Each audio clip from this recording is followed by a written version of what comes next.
actually known as the flower town of Canada. That's because of its commercial greenhouse operation, at one point the largest in the Commonwealth. And there were several greenhouse operators, the largest of which was called the Dale Estate. And what I think is interesting about this story is there's absolutely no vestige physically of this industry left in Peel in Brampton. I should say there are no greenhouses, the big massive chimneys are gone, the offices are gone. There is literally nothing left except a plaque. But what has survived are all the primary source records, the documents, photographs, work records, souvenir items, etc. There are a couple of museum pieces in here, but for the most part, those are all archival records. They have survived because they're small and lightweight and people like to hang on to them. But together, they really show us the extent of that industry. They show us how people related to it, what people worked there. We have, for example, probably not in this case, but we have the rules for employees. And so by reading those rules, you get a real sense of what was it like to work at the Dale Estate.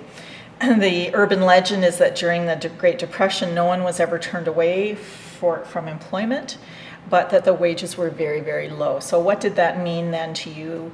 You were happy to get a job grading roses, for example, at the Dale Estate, but you were perhaps not making very much. How would that impact your family?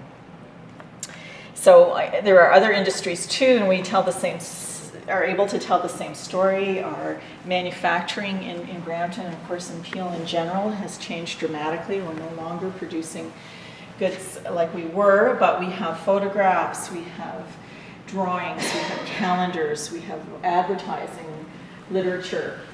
So these things that remain really help us remember and tell the whole story. Sometimes there are many stories involved, and the actual item that you're looking at in the archives will tell one story, but there might be other stories as well. So in this case, we're looking at a postcard, and it was written to Miss Edith Wilton in Ayr, and it's from her friend Henry.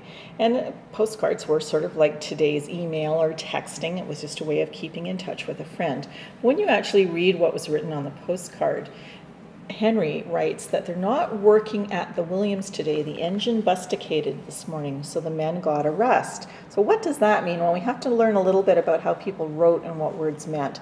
The Williams meant the Williams Shoe Company, and we have a postcard of that just above it.